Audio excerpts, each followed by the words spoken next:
electrolyte imbalances. As far as the renal disorders are concerned, the electrolyte imbalances hold a specific and important position. So let's talk about it. First of all, the most important type of electrolyte imbalance is hyponatremia. It's hyponatremia. It means low amount of sodium inside the blood, and it's the most common in hospitalized patients. There are three types of hyponatremia. It can be hypertonic hyponatremia, it can be isotonic hyponatremia, and it can be hypotonic hyponatremia.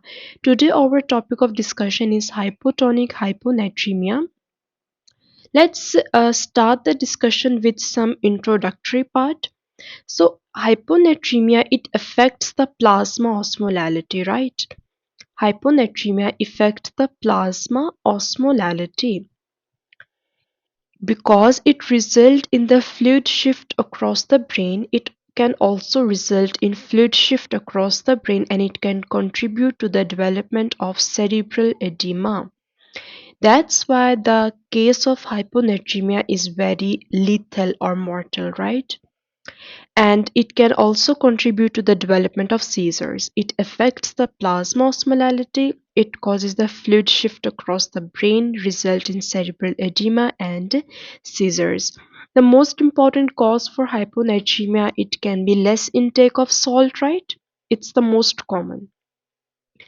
Talking about the plasma osmolality, what is the formula by which we calculate the plasma osmolality? It's something like mathematical variations. We can see plasma osmolality is equal to, it's just a mathematical formula, but the number, the specific plasma osmolality, I will show you.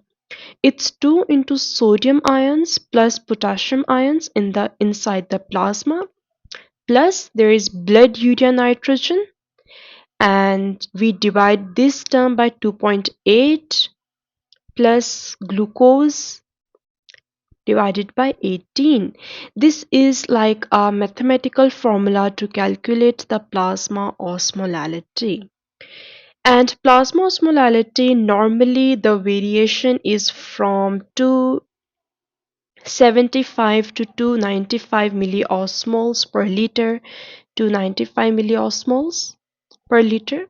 Okay, it's just like variable of variations from 275 to 295, but mostly we take the number of 290. Okay, and the urine osmolality fluctuates between 300 to 900. Urine osmolality, to be more specific, it fluctuates between 100 to 900.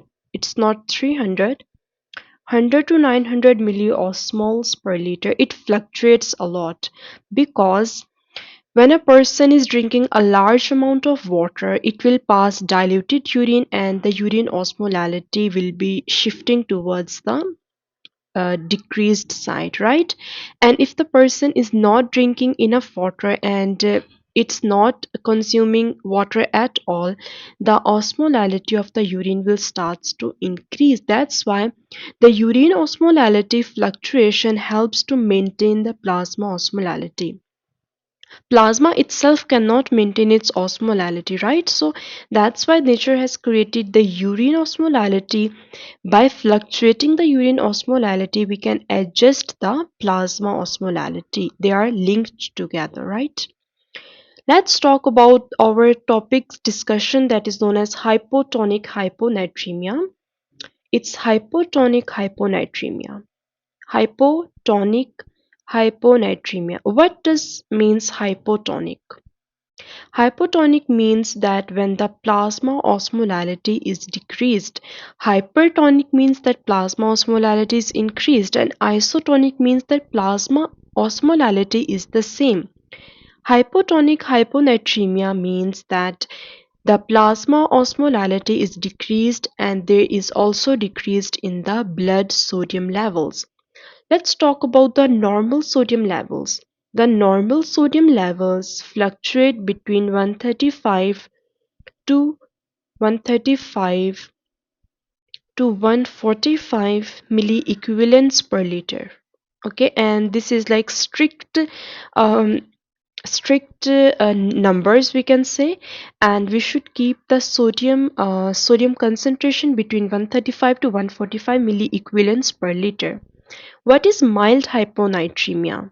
Mild. If we say that mild hyponatremia, there should be a slight variation, right? So it can be between 130 to 135. It's like mild hyponatremia and the units are the same. And what about severe hyponatremia? Severe hyponatremia can be between 125 and 120. It means that below 125 it is related to severe hyponatremia. And what are the conditions that are related to mild and severe hyponatremia? They can cause when hyponatremia is below 135, okay, it can result in headache, irritability, and loss of concentration. But when it's below 120 or 125, it can contribute to the development of seizures that we have talked earlier as well. And in case of hypotonic hyponatremia, as we have discussed, that plasma osmolality will also decrease in this condition. And in this condition, the plasma osmolality is less than plasma osmolality will be less than 285 milliequivalents per liter. Okay, because we are talking about hypotonic hyponatremic conditions. Patients with hyponatremia is dependent on the volume. For example, we can divide the hypotonic hyponatremia into three types. First is the hypovolemic. First is the hypovolemic hyponatremia. The second is the euvolemic hyponatremia. And the third one is the hypervolemic hyponatremia.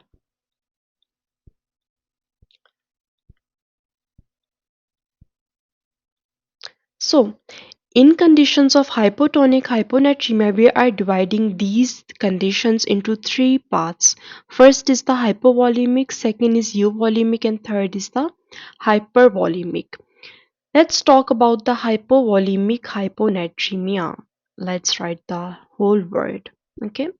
In what conditions the hypovolemic hyponatremia can develop? The person with diarrhea and vomiting, and it can be Addison's disease, it can be cerebral salt wasting syndrome. So let's write it down. First of all, the patient having diarrhea, because the in diarrhea the person is losing both salt and both water. It means that it will lead to hypovolemia as well as the hyponatremia.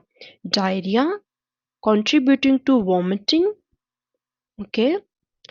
And the second we can write is the cerebral salt wasting syndrome. Okay, in this condition, the person lose both salt and water. And the fourth one is the Addison's disease. And Addison's disease is characterized by low aldosterone. Addison's disease is characterized by low aldosterone.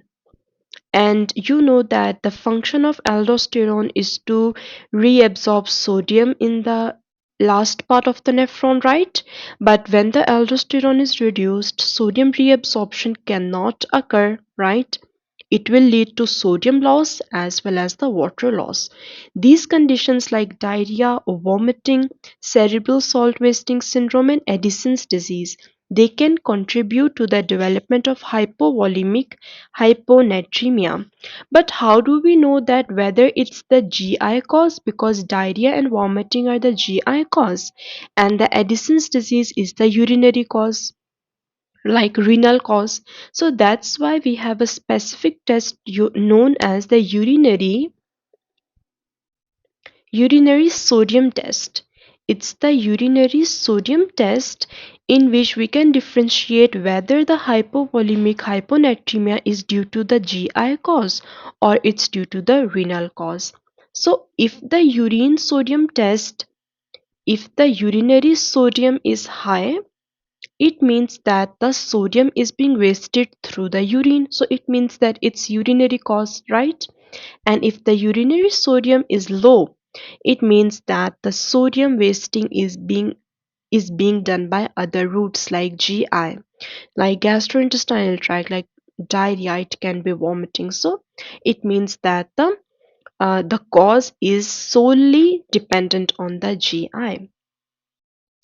In this condition, the hypovolemic hyponatremia, the most important thing you need to remember is that the total body water is decreased, as well as the total body salt is also decreased, because it's hypovolemic hyponatremia. Okay, total body water is decreased and total body salt is also decreased.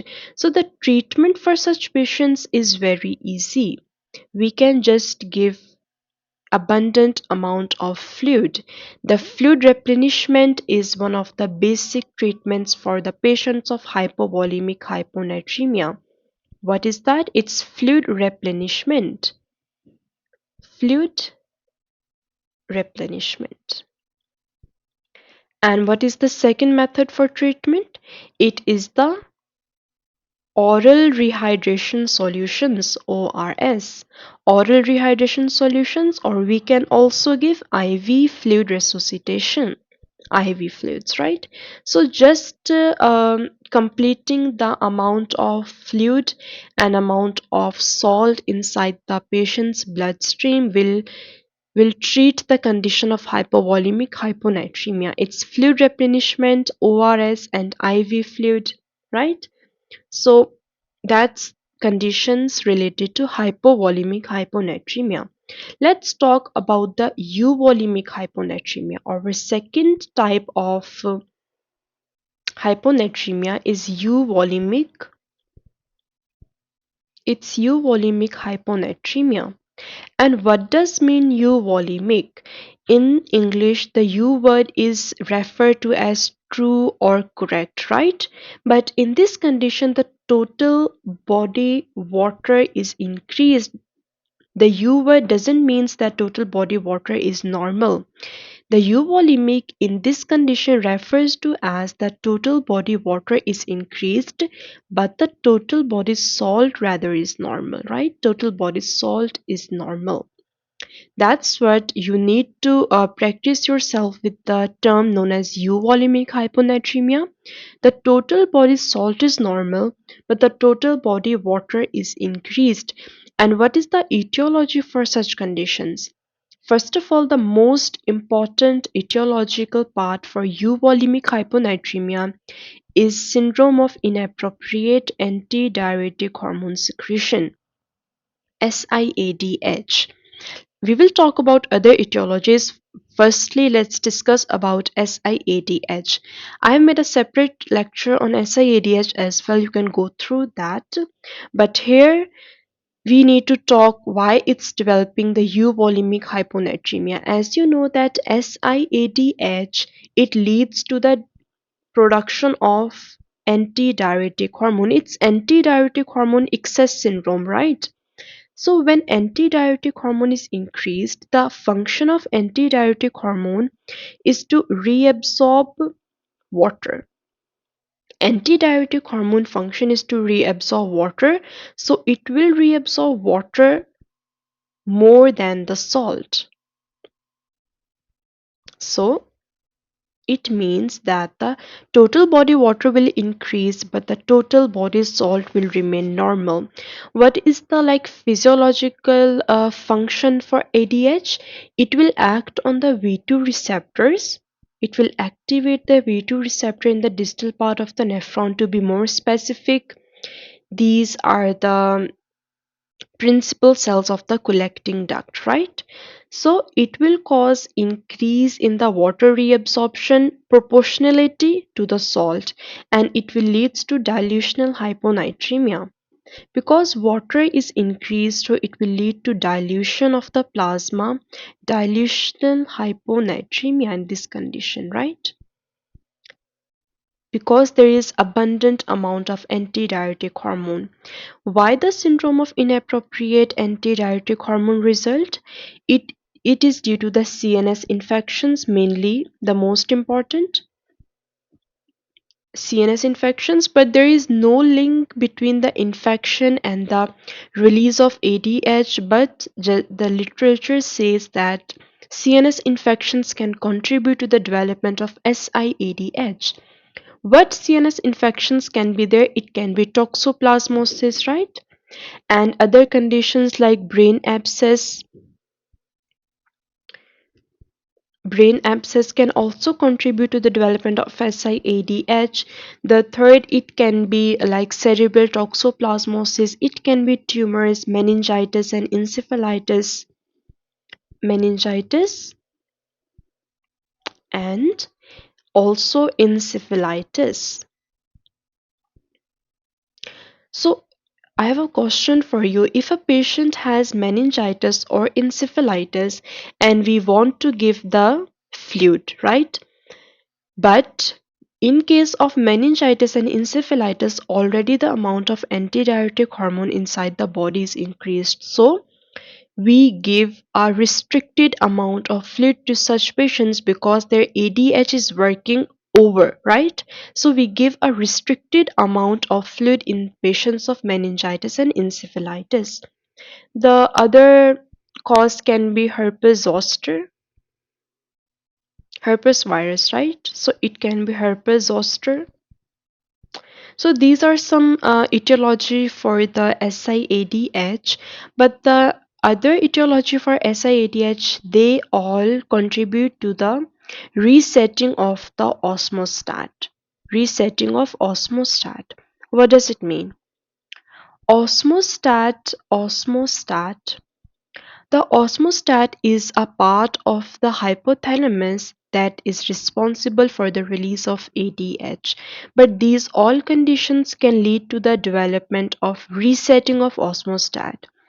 It will lead to the reduction in the threshold for the production of ADH, and when the threshold is reduced, ADH will release even in the small amount of stimuli, right?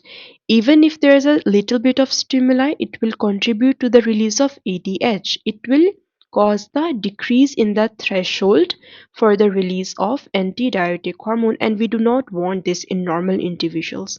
This is only the case for the SIADH patients. The other etiology for SIADH is the ectopic sources. It can be carcinoid tumors, it can be oat cell tumor, it can be enterochromaffin cell tumors. The ectopic sources for the production of ADH. Okay, carcinoid tumor, you can say lung cancers, oat cell tumor, small cell lung carcinoma. That's for the SIADH. But the main point is that in condition of euvolemic hyponatremia, the total body water is increased, but the total body salt is normal. What in excess? Let's talk about some other etiological conditions that lead to euvolemic hyponatremia. First of all, post-operative patients. In post-operative patients, due to stress, and pain, it leads to increase in antidiuretic hormone secretion, right? And when the antidiuretic hormone is more, it will lead to the excess water reabsorption and it will cause euvolemic hyponatremia. The next example is very important and you need to remember this: endurance sport. Endurance sport. What is endurance sport? Like marathon. These are like endurance sports like football. So the players or the athletes drink much amount of water than they need. They result in overconsumption of water than what their body is required, right? So the endurance sport like marathon or any other sport like which results in exhaustion, it results in the athlete to drink more water than they should actually drink, and it will lead to hypovolemic, euvolemic hyponatremia. The next etiology for euvolemic hyponatremia is the compulsive beer drinkers. Because eventually beer is also a fluid, so beer drinkers, also known as the beer potomania, it's beer potomania. What is potomania? The persons who binge on alcohol morning, evening, and night. So this result in euvolemic hyponatremia. And also a condition, hypothyroidism. Hypothyroidism, in which the thyroid hormones like T3 and T4 are in less amount, it will trigger the release of antidiuretic hormone. The etiology, the pathophysiology for this condition is not known. Why hypothyroidism causes increase in ADH secretion, but in the last, hypothyroidism is also included in the etiology for the euvolemic hyponatremia. And we have discussed in euvolemic hyponatremia there is increased in total body water, but the total body salt is normal, right? So let's talk about the treatment aspect for such a type of hyponatremia. First of all, in case of euvolemic hyponatremia, because the total body water has been increased, the first treatment will be fluid restriction. We do not want to give patients the fluid in case of euvolemic hyponatremia, it's the fluid restriction. In case of hypovolemic hyponatremia, we were giving the oral rehydration solutions, right? But in case of euvolemic, fluid restriction is the main thing that we need to do. Then is the vaptans. What are vaptans? Vaptans are the drugs that block the V2 receptors. And what is V2 receptor? V2 receptor is a receptor on which the antidiuretic hormone works, on which the antidiuretic hormone functions. But when the V2 receptor is being blocked by vaptans, so antidiuretic hormone still, even if it's in high concentration inside the body, it will not act. It will not act as aggressively as it was acting in case of SIADH, right?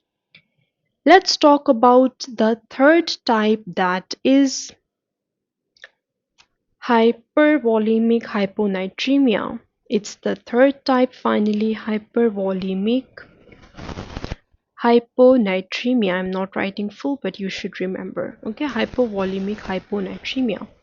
And as the term suggests, we should be familiar that in hypervolemic there is excess amount of fluid inside the blood, right? Excess amount of plasma, excess blood volume is present there. Let's talk about the etiological perspective. First of all, in which the total body water is increased and total body salt is also increased. But why it's hyponatremia?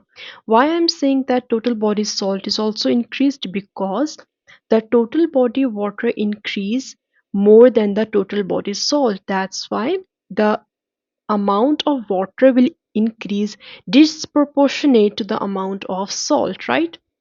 Let's talk about the etiological perspective. First of all, the conditions like massive ascites.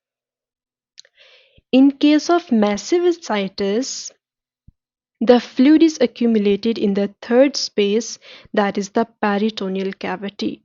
The fluid is accumulated in the third space, that is peritoneal cavity, and massive ascites leads to less perfusion of the kidneys. It will cause less perfusion of the kidneys because the amount of blood or fluid inside the bloodstream is low. Less renal perfusion, okay? Less perfusion to the renal system, and eventually this kind of less perfusion, it leads to the activation of RAS, that is renin angiotensin aldosterone system will be activated. And like conditions like massive ascites are also known as secondary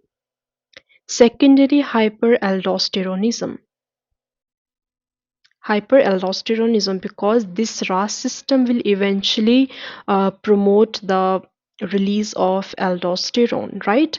So these are secondary hyperaldosteronism conditions. This aldosterone, the aldosterone that is being released due to the activation of RAS, will activate the sodium epithelial channels. Sodium epithelial channels, okay? Sodium epithelial channels in the distal part of the nephron. It will cause sodium reabsorption and water reabsorption. Water reabsorption, okay? But in this condition, due to hyperaldosteronism, the amount of water will be more reabsorbed as compared to the amount of salt. So that's why we are saying that it is hyponatremia, although the sodium is also being reabsorbed, but the amount of water that follows and the amount of water that is being reabsorbed is much more than the amount of sodium that is reabsorbed. The water is reabsorbed disproportionate to the amount of sodium, and in this condition it leads to hypervolemic hyponatremia, because eventually in the case of ascites the total body water in the blood was decreased, right? But after the effect of aldosterone, hyperaldosteronism caused the reabsorption of water and salt, and it will increase the blood volume, leads to hypervolemic conditions. And why ascites occurs? The massive ascites can be occurring due to some etiological factors like liver cirrhosis, cirrhosis of the liver. But why? Because in case of cirrhosis, the liver cannot produce albumins and globulins, and these proteins create the oncotic pressure. In case of liver cirrhosis, there will be low albumins, okay, and the amount of the oncotic pressure created by these proteins is also low, and it leads to ascitic conditions. The second is the nephrotic syndrome. In case of nephrotic syndrome, you know that protein is being lost into the urine. Nephrotic syndrome, and again the amount of the oncotic pressure is reduced and it leads to ascitic conditions.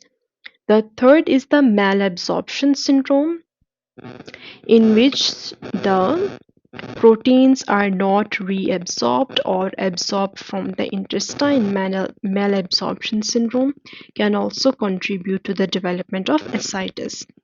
There is a case, and you need to identify that what kind of hyponatremia is this. First of all, the case says that a person has a body aneurysm.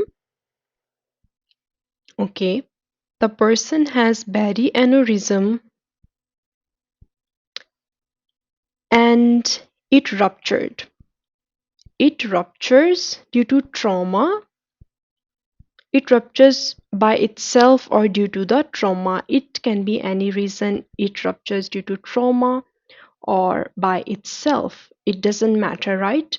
And it results in the subarachnoid hemorrhage. Subarachnoid hemorrhage, right?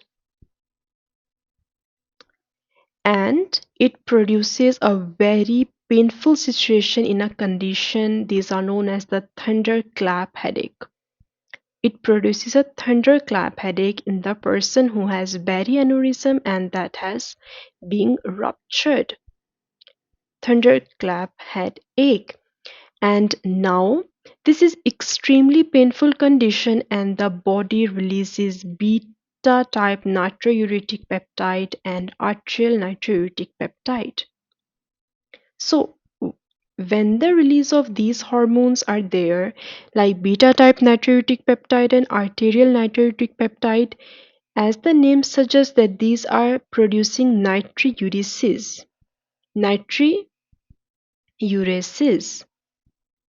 They are promoting natriuresis. So what do you think, which type of hyponatremia is this? Because in this condition the total body salt will also be decreased, and eventually the water follows the sodium and total body water will also decrease, and it leads to the condition known as the hypovolemic hyponatremia. That was our first type of discussion, hypovolemic hyponatremia, and that's exactly what we call as the cerebral salt wasting syndrome.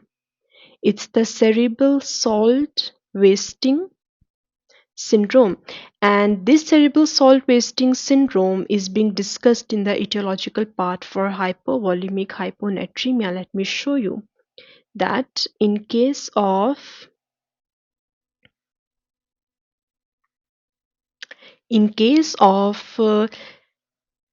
hypovolemic hyponatremia, the cerebral salt wasting syndrome is also included in the etiology.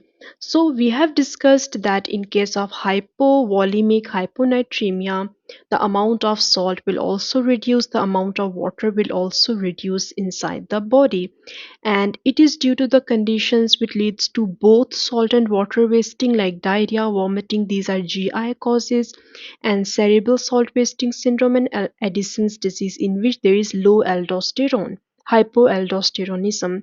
Because aldosterone is responsible for the sodium uptake, it will lead to the sodium loss as well as the water loss. The treatment for such patients is the fluid replenishment or oral rehydration solutions, or we can give IV fluid resuscitation.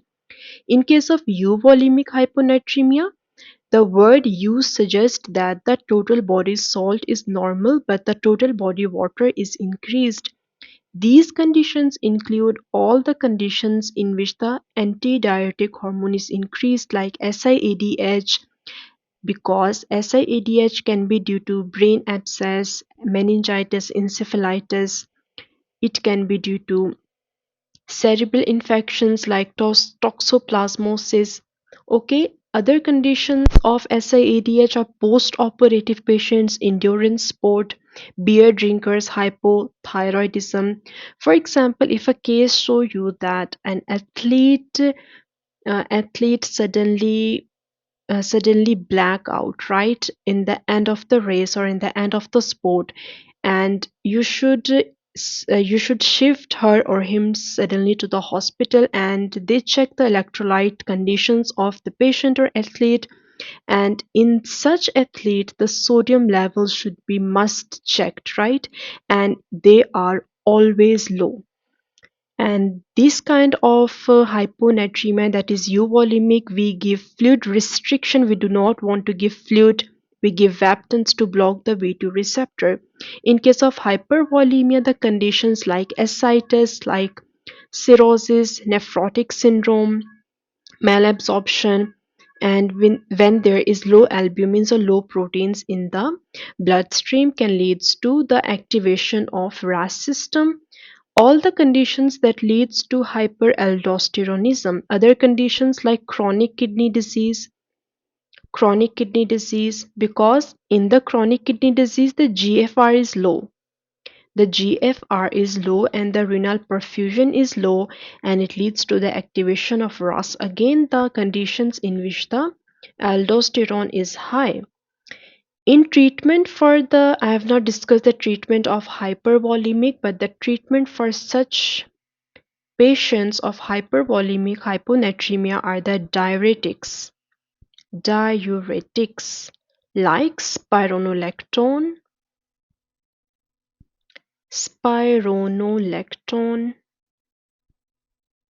and furosemide,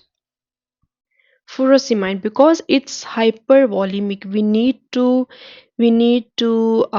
like excrete excess amount of water that is being accumulated inside the bloodstream, so diuretics will help. Spironolactone is potassium sparing diuretic, and furosemide is a loop diuretic, that is potassium wasting diuretic. Although these two diuretics will cause water loss, and that's exactly what we need in case of hypervolemic hyponatremia. And in the last, we have discussed a clinical scenario.